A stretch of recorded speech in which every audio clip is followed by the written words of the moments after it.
Hello, everyone, and welcome to our Shift Webstival. This will be our second webinar in the series leading up to our main event in October. If you haven't gotten your ticket yet, there are still a few available at our Chill Bird pricing.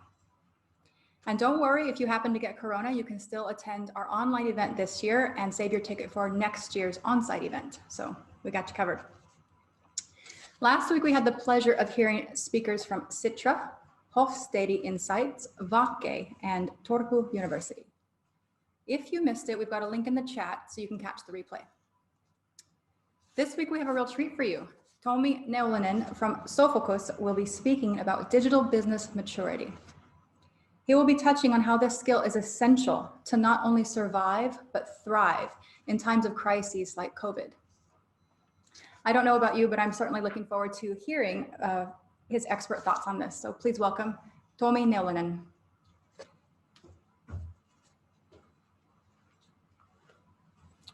Thank you. Thank you. How fortunate, one of my favorite subjects. Nice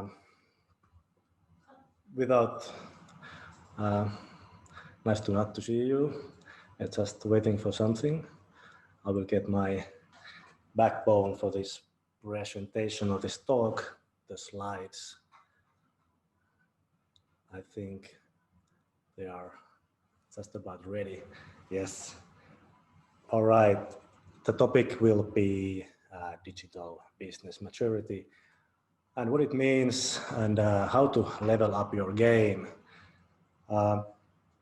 This is a guiding document for me and for us at Sofocus as we try to do the very best to bring out the best in our customers, our clients, to move them forward, to build competitive advantage for them.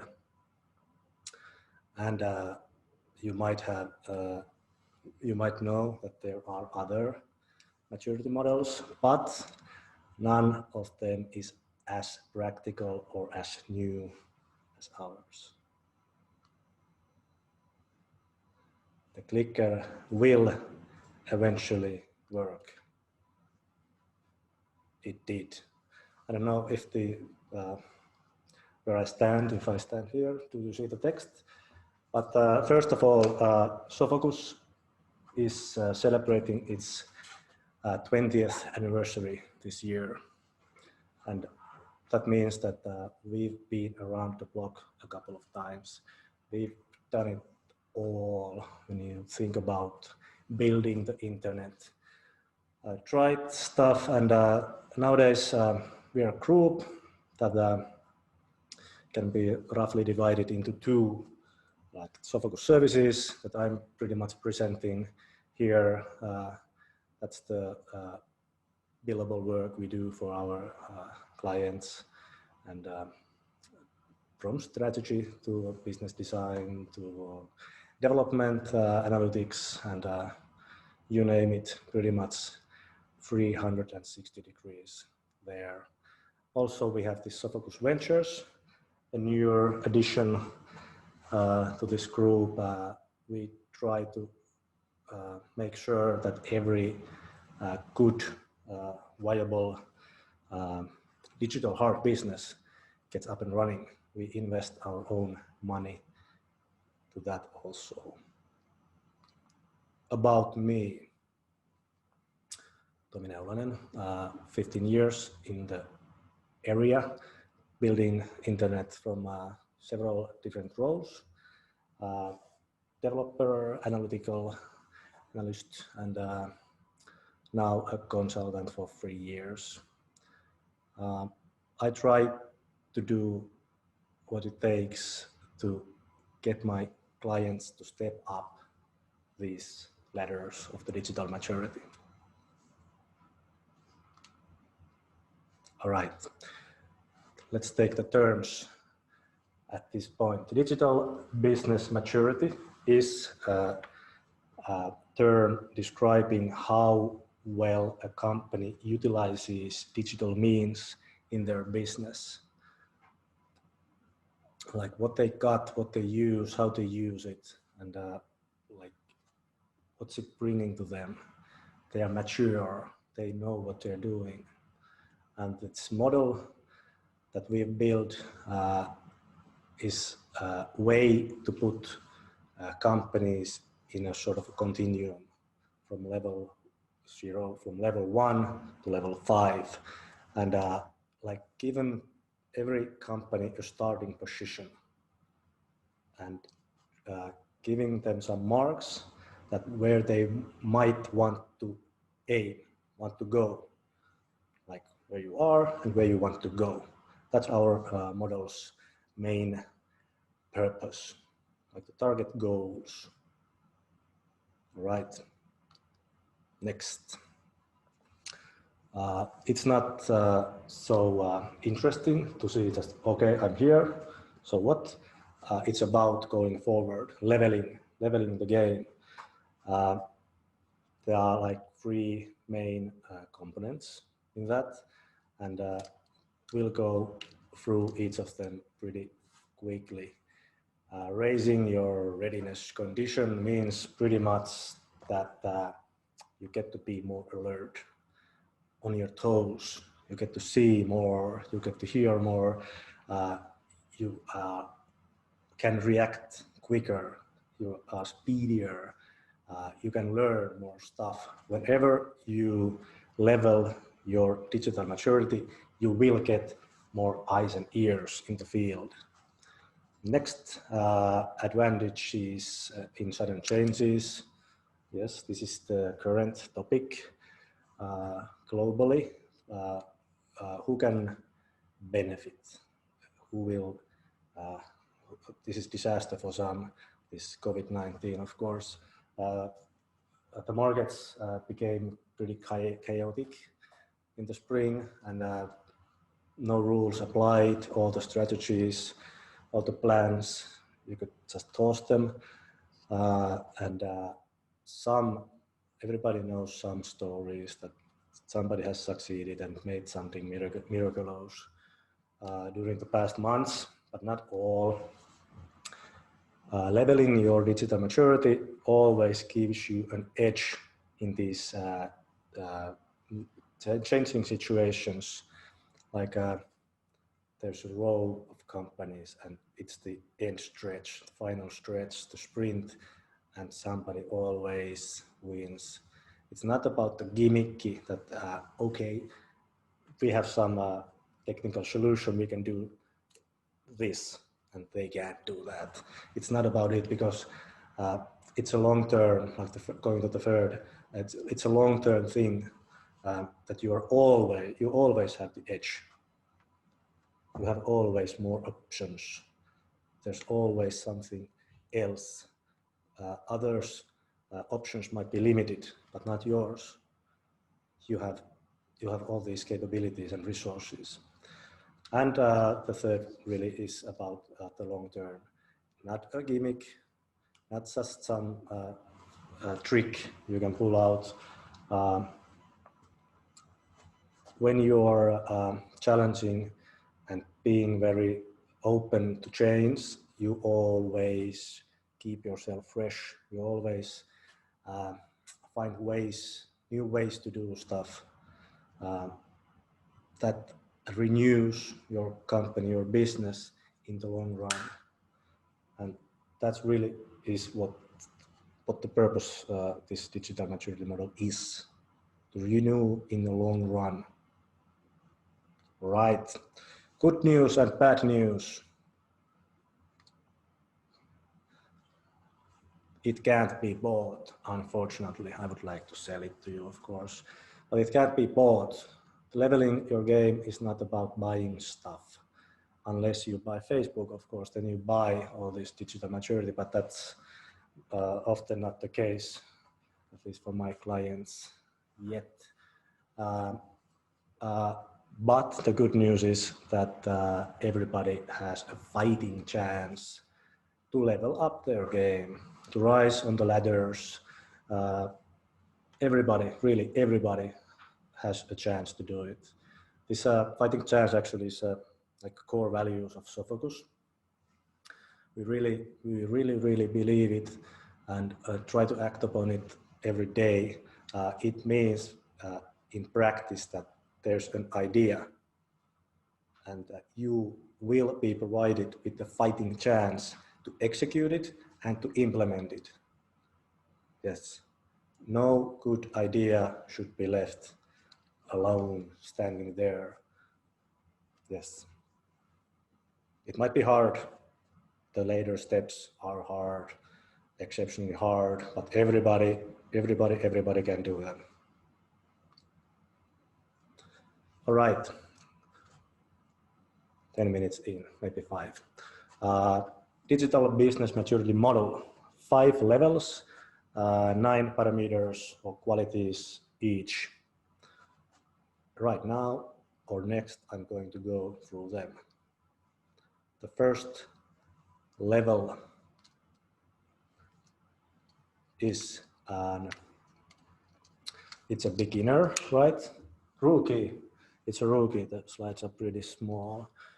I will just translated this into English.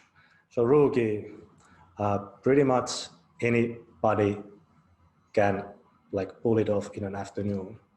They can have a website. They can have email. They might have Teams installed. This alone grants you access to level 1. Some descriptions about this level is that there's usually just one person like handling all the digital stuff, all the services, figuring out, trying new things, thinking about it. And clear-cut example is that when they decide to invest in something, they want it to return the money right away, like today. If they want to buy something, they want it, the money back right away. That's a sign of level 1. They don't consider it as a long term. They don't have partners and such. Small investments, not too competitive adventures. Second level, intermediate. Yes, intermediate. Right now, at this level, there might be a few people thinking about it in a company. The investment time frame switches from right now to weeks. People can expect them to wait. They are trying campaigning. They are bringing in, first time they are bringing in data. They are trying to see how their investments are doing, how their website is doing, if they're sending emails, how much respondents they get and open clicks and these sorts of things. This is the level where most Finnish companies are right now. We think so. Yes, everybody knows, yeah, maybe we should do it. And yeah, we had the website for years. Now we're actually exploring with Facebook. We are trying to do some campaigning. We are trying to maybe move some repetitive tasks into digital services and such. Number 3, level 3, advanced. Advanced level means that there is a will to be better than the competitors. Depending on the market and the industry and the business field in general, you might get advantage for being more digital than your competitors. In some industries that won't cut it anymore. The competitive advantage, everybody's on level 3 again, so no extra points for that. But the investment time period moves to months. It's significantly bigger, the investments, and there are several functions already, digital marketing, maybe there's e-commerce, maybe there's like operational systems going on. The data is being observed through business goals. They're like oriented. They're not anymore vanity meters. They drive decisions, these data sets, and they are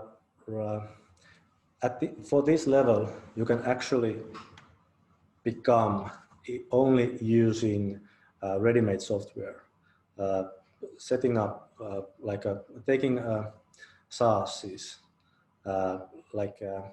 trying to build your own little, maybe even an ecosystem of just integrating stuff between different services, and just really trying to be better than everybody else.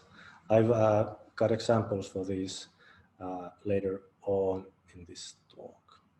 But generally, this is the level where most companies maybe dream of being, and then they stop.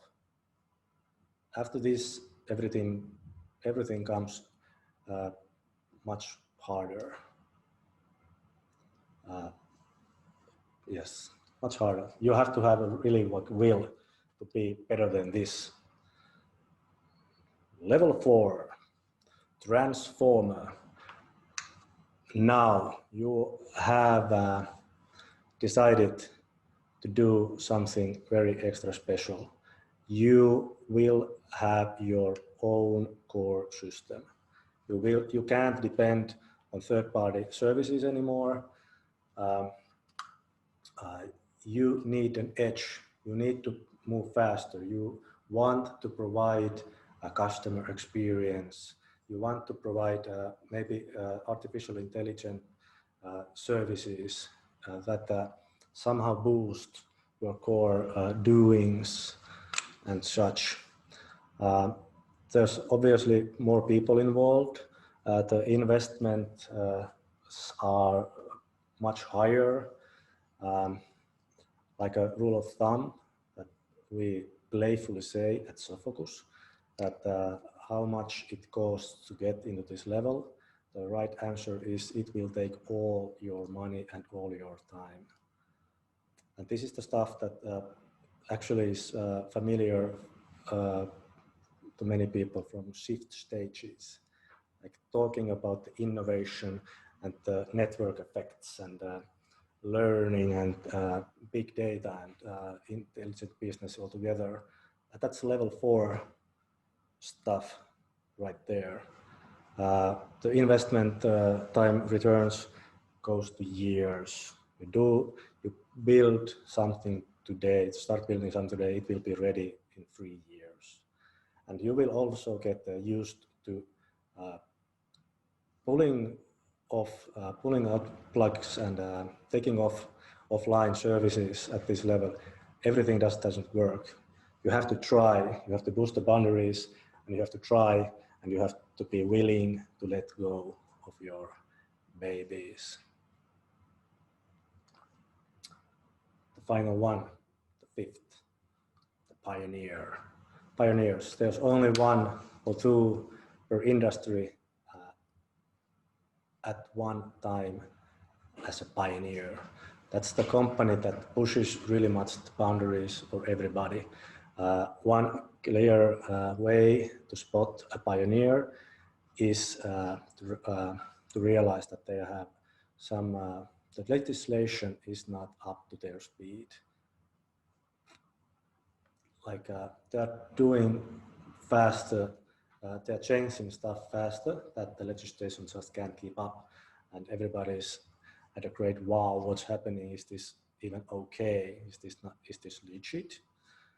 And so forth. The investments also, of course, very heavy, like super heavy. Investment times years, very much specialized personnels, and there's this like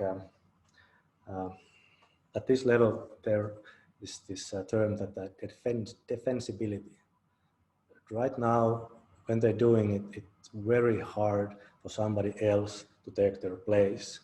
Maybe they can trip on their own feet or something, but they are just moving so much faster than everybody else. Like I said, everybody can be there, but it takes tremendous amounts of work to get there, get here, and mistakes and learning and everything. Wouldn't it be cool to be level 5? Of course, Facebook, Apple, these companies. Examples. Tamsilk. I have permission for all these little examples. Tamsilk is a clothing manufacturer from Lempäälä, actually Kangasala, next to Lempäälä, and they do clothes. And they not necessarily have anything extra special on the internet, but in the industry, they are clear leaders there. They have e-commerce, they have actually multiple stores for their inventory, and like evidence of being an innovative, pushing operator is that when in the spring there was a need for certain textile product, they were able to launch it within an hour on the website. They will start selling it right away. That isn't the case for most operators, that they can just bring out something right there or right now. I have an idea, let's push it forward. That's a level 3 advanced level stuff. Yes, but they are also taking like using the tools that they have very innovatively, and they always try to challenge themselves and the others, and they are getting noticed. I can tell you that. Example from level 4, a transformer, Cityvarasto, like a timely example. During the spring, everybody else was doing like this, they were like this. All their customer service and how they rent out these storages, like you know, Cityvarasto maybe, they just moved online. There wasn't any physical touch with customers anymore. They were ready, they've been building their solutions years, and they knew how it works. There was nothing to it. Overnight, business just went online and everything stayed the same. It's a great example of being resilient in these changes. They didn't have to do anything special, any tricks or anything. We are ready, all right. The last example, Smartum, a natural platform by nature, like connecting different operators. I've done it for years. They've been building up their organization's readiness for years also. They have lots of services. They handle their stuff very well. And when the crisis hit, yes, the crisis, what made them special compared to their competitors is that they had options like no other. They had to make difficult choices and decisions, but there was one service that they been building, but they just went that this is the time to attack. We have the option, the organization is ready, we can just do it quicker, we can launch it quicker, we can finish it now. And they just pushed the pedal and released it during the stormy weather. All right, that was about the examples. And for the activating part, we are somehow sending or handing out material, all your viewers, and it's a one-page summary of this model. where you can try to figure out where you stand right now, be honest, maybe talk about it, and then set out a reasonable goal for yourself. Where do you actually want to be? And in the booklet that has several pages, it will take you all evening to read it through. There are checklists that you can go through. Okay, I need to do this from level 2 to level 3. Okay, how's my digital marketing? How's my data? Do I have something my very own that nobody can copy from me? Those sorts of things. I guess that's it. Thank you. Thank you, Tommy. That was very interesting and illuminating. Thank you. Good. I found it really interesting that you said that when companies become more digitally mature, they have options. Yes. Which we all want options, right? Yeah. But then they get this competitive edge. Mm-hmm. And you mentioned, go ahead. Yeah, they can do stuff that nobody else can do. Yeah, and you mentioned that most Finnish companies are actually at level 2 right now. Yes. So what would you say is the impetus or the sort of fire that they need to light behind them to get them from stage 2 to stage 3? They need will. They need to want it. They need to want it. Yeah. If some markets are very like old and stagnant, and nobody's pretty much doing anything, there's like maybe you can't find reasons there. You have to want something more. Mm-hmm. So that's about it. That's the fighting spirit. The fighting spirit. So yes. You have to have that fighting spirit. Yes. It is hard. As a former business owner, I know it's very hard. You mentioned that digital maturity means 3 things. Could you repeat those again? Those 3 components? Yes, being like alert, knowing what's happening around you. Mm-hmm. The second one is ability to grasp the opportunities. Like there's changing, okay, I can win this fight.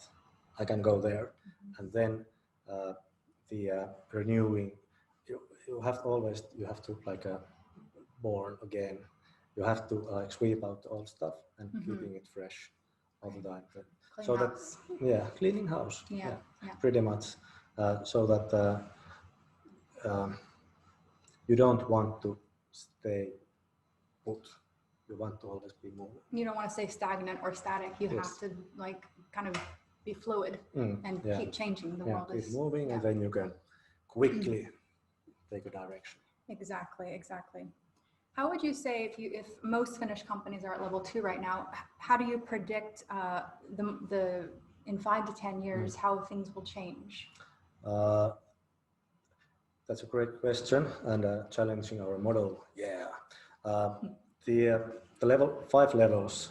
It's like thought that the what it takes to be at level 2 right now.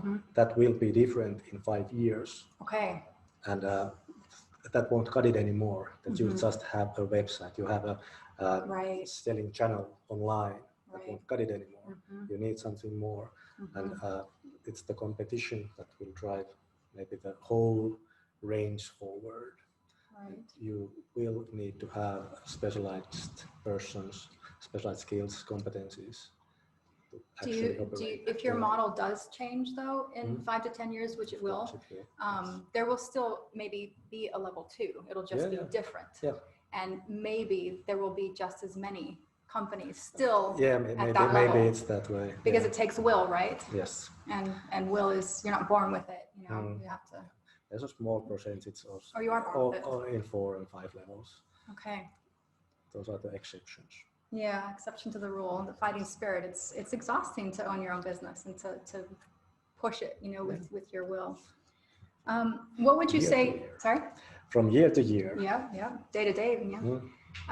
What would you say? I don't know if this is a good question, but the financial impact on a company that's trying to move from stage 2 to 3, because in stage 1, you are needing that return on investment immediately. Yes. You just can't wait. Somebody wants 500 euros for something, and you need to know like, what's it going to give me? So back. again, great question, and unfortunately, I can't give very straight answer. Right, that's okay. But we are talking about thousands of euros and months in time Okay. to build something, but those investments rarely fail. That's some insightful. That if you want an e-commerce solution, it will set you back a couple of thousand, tens of thousands euros, but it will eventually work. Right. But when you are at level 4 and you are trying, you put 100,000 euros on a new product, you have no idea if it will ever work. Right. So maybe that's a bit comforting for companies right now that are stage 2 and really want to get to that stage 3. I had an e-commerce too, so it does work. It does work. So, you know, it's less risky, I guess, is what he's saying. That makes me feel good. Yeah, safer. Yeah, of course, there's no guarantees that the e-commerce itself is bringing Depends you on what you're selling. Yeah, but the investment will work. Yeah. What would you say are maybe like the top 3 benefits of becoming a digitally mature, moving from stage to stage? Yes, throughout all levels, speed is one. It's like cutting out the repetitive tasks and doing something that the monkey can do. Right. That's a creating more efficiency. Yes, efficiency, and at the same time, when people the tasks move online and they are documented there, it gives the number 2 is gives companies more transparency. They can cooperate between more efficiently. Okay. Because now you have Trello and you have know what you've done and everybody sees it right away. That's efficiency. That's you can work in real time. Yes, real-time collaboration. Okay. And third one has to be the options. More options for the more mature companies. Which is something that everybody needs right now with these crises like COVID, which will probably not be the last. You need to have an edge, right? And more options. Yeah. Companies that weren't set up for remote working, you know, now kind of everybody is. So everybody kind of has that option now. Yeah.